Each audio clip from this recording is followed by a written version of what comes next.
Someone in Britain has already spent a £34,000 penny.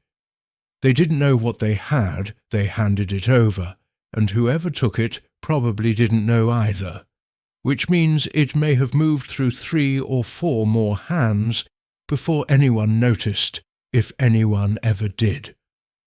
The coin that sold at auction for that figure looked, to the untrained eye, almost identical to the one sitting in your kitchen drawer right now. The only difference between knowing and not knowing is a handful of checks that take less time than reading the back of a cereal box. My name is Harold Sterling, and I've been a coin dealer all my working life, as was my father and his father before him. My grandfather kept a handwritten list behind the shop counter, not for sale, just for recognition. Error coins, mismated pairs, specimens that looked ordinary until you knew what to look for. And my father added to it in a different ink, and I've been adding to it since. Let me pause the count a moment.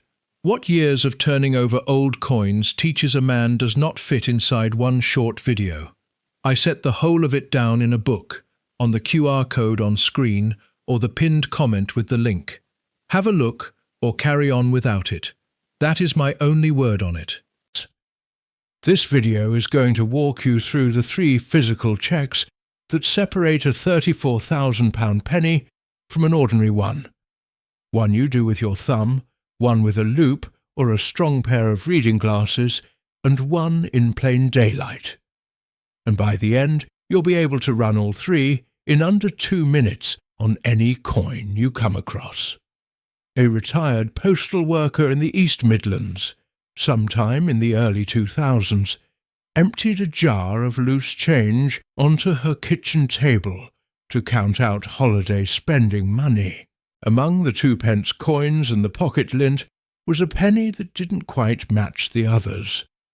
The relief on the portrait sat a fraction too crisp, the edge detail a shade too clean, for something that had been rattling around in circulation. She put it in the holiday fund anyway. Nobody had ever told her what to look for, and why would they? The Royal Mint doesn't circulate a pamphlet explaining which of its own coins might be worth a house deposit. Error coins happen because minting is an industrial process run across multiple shifts with dies that wear, are replaced, and occasionally get paired incorrectly. A die change mid-run can marry an outfit from one year's design to a reverse from another. A quality control tolerance that works perfectly for 99.9% of a production run will still let a fraction of a percent through with something wrong. A doubled portrait, a missing date, an edge inscription that rides too high. These aren't myths or rumours. Royal Mint production records, available through official releases and parliamentary questions over the years, confirm that error coinage enters circulation. The 2008 undated 20-pence piece is the most widely documented modern example. Confirmed minting errors, confirmed circulation, confirmed auction values that stunned the people who found them in their change. The first check costs you nothing and takes about 10 seconds. Go through any penny or 2-pence coins you've accumulated in the past few years. Hold each one face up in ordinary daylight and confirm that a date is present. That's it. A missing date is the single most obvious sign that something went wrong during production. It doesn't guarantee value. You'd need the further checks.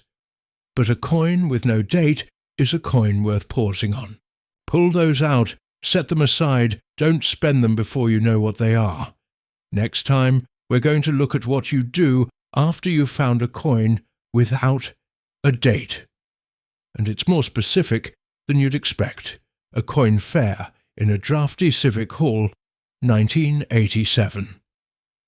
A dealer works through a job lot of uncirculated pennies bought from an estate, paying pennies per coin, and within 20 minutes he separated 4 specimens whose reverse die is fractionally rotated.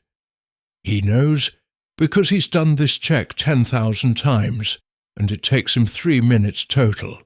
He sells those 4 coins for 40 times what he paid for the lot.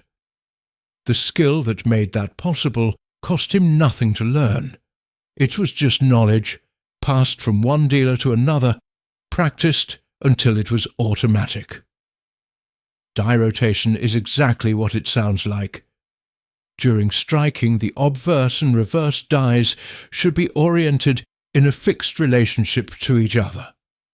For British decimal coinage, the correct alignment is what's called medal alignment. If you hold the coin at 12 o'clock by the top of the obverse portrait and flip it top to bottom, the reverse image should appear right way up. That's the test.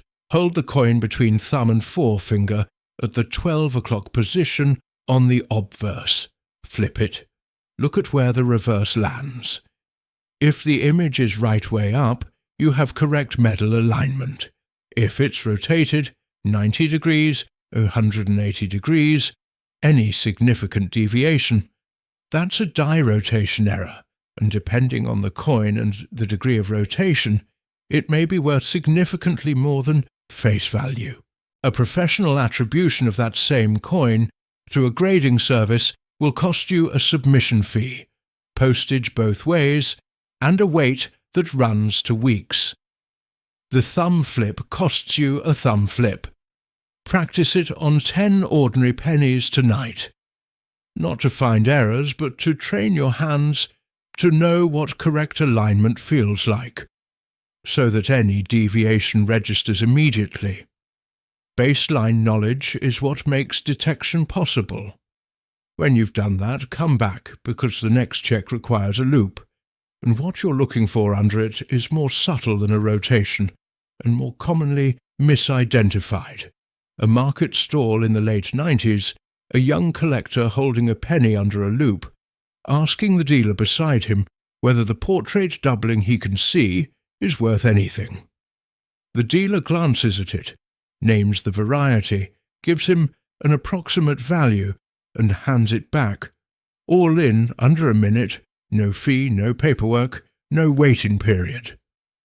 That kind of competence used to be ordinary. It was the furniture of the trade. It didn't disappear because it became irrelevant. It disappeared because the services that replaced it charged for what dealers once gave freely, and there was no market incentive to keep the free version alive. That's not a complaint. It's just how things tend to go when knowledge gets professionalized.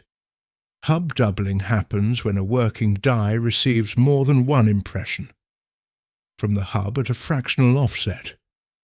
The result is a coin where the lettering or the portrait appears to have a faint but distinct second image, a shelf-like shadow sitting just beside the primary impression. Under a 10 times loop or a strong pair of reading glasses, genuine hub doubling shows 2 clean, separated outlines with defined edges.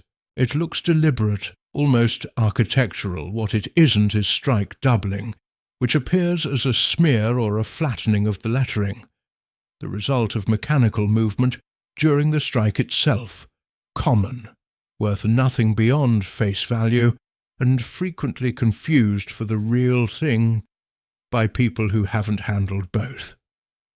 The practical rule is this: if the edges of both images are sharp and distinct, you may have something. If the secondary impression smears or fades at the edges, you don't. A 10 times loop costs a few pounds on any auction site. Spend 15 minutes this week looking at the lettering on ordinary pennies through it. Learn what a single clean impression looks like, sharp, even unambiguous, so that when you encounter something else, you recognize it immediately rather than talking yourself into or out of it. That baseline, again, is everything. Something shifts here. Up to this point, we've been building skills. What follows is about one specific coin, the one in the title. and the exact reason most people who've held one didn't know what they were looking at. A probate solicitor clearing a house found a small tin of old pennies on a shelf. He noted them as nominal value, loose change not worth itemizing separately, and passed the tin to a grandchild as a novelty. One of those coins, records suggest, later surfaced at auction with provenance that traced it back to that same estate. The sale price was the kind of number that made the story travel. The solicitor's firm became briefly well known in numismatic circles for precisely the wrong reasons. The pennies worth serious money at auction, including examples that have reached into the tens of thousands of pounds, are rare not because the mint made a dramatic mistake, but because they were produced in vanishingly small numbers for specific purposes, or because a minting error affected only a narrow band of a production run, or because most surviving examples are already in institutional or serious collector hands, and the few that aren't have a habit of moving through estates without anyone understanding what they are.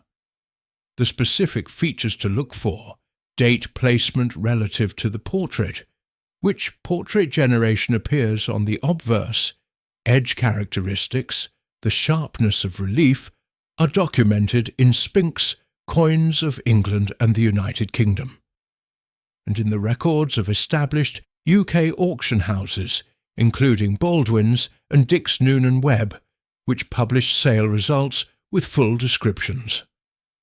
Look up the coin this video is about, its name, its known surviving examples, its auction history, using the Spink catalogue or the British Museum's online numismatic database. 15 minutes of reading puts the image in your memory in a way that no verbal description fully achieves. When the image is in your memory, you don't need to run through a checklist. You just recognize it. And now we stop talking about technique and talk about what you do in the next 48 hours. A dealer Harold knows, not a family story, a contemporary, a working numismatist, took a phone call from a woman who'd found something in her late father's bedside drawer. She described it over the phone, the colour, the approximate size, the portrait style. He told her 3 things: don't spend it, don't clean it, don't show it to anyone at a high street jeweller before getting a proper opinion. She brought it in the following morning. It was what she suspected it might be. The entire chain of events from phone call to confirmed identification took less than 18 hours. What made it possible was that she paused. She didn't assume, she asked. Here is the complete method in sequence. First, check for a date. Hold the coin face up in daylight. If there's no date, set it aside. Second, run the thumb flip. Correct medal alignment means the reverse appears right way up when you flip from 12 o'clock on the obverse. Any significant rotation is worth noting. Third, look at the lettering and portrait under a loupe. Sharp, distinct doubled outlines are different from smearing. Know the difference before you decide anything. If a coin passes all 3 checks with something anomalous at each stage, you have a coin worth showing to someone who knows. That someone should be a dealer registered with the British Numismatic Trade Association, not a high street shop, not an online forum, not a jeweller. The BNTA maintains a public registry. Use it. This knowledge didn't become rare because coins became less interesting. It became rare because the machinery that grew up around collecting, grading services, specialist auctions, certification premiums, had no particular reason to keep the free version in circulation. Understanding the 3 checks doesn't make you a numismatist. It makes you someone who doesn't hand a £34,000 coin across a shop counter and walk home with a newspaper. Check your change, not obsessively, just once, methodically this weekend. Run the 3 checks on every penny and 2-pence coin you own. It takes 10 minutes. Write down anything that doesn't pass cleanly and look it up before you spend it. The odds are long, but the odds of the person who checks are better than the odds of the person who doesn't. Next time we're covering a different category entirely. Not errors, not rarities in the traditional sense, but something the Royal Mint produced deliberately, in significant numbers, that has quietly become worth multiples of its face value for a reason almost nobody outside the trade has thought to explain.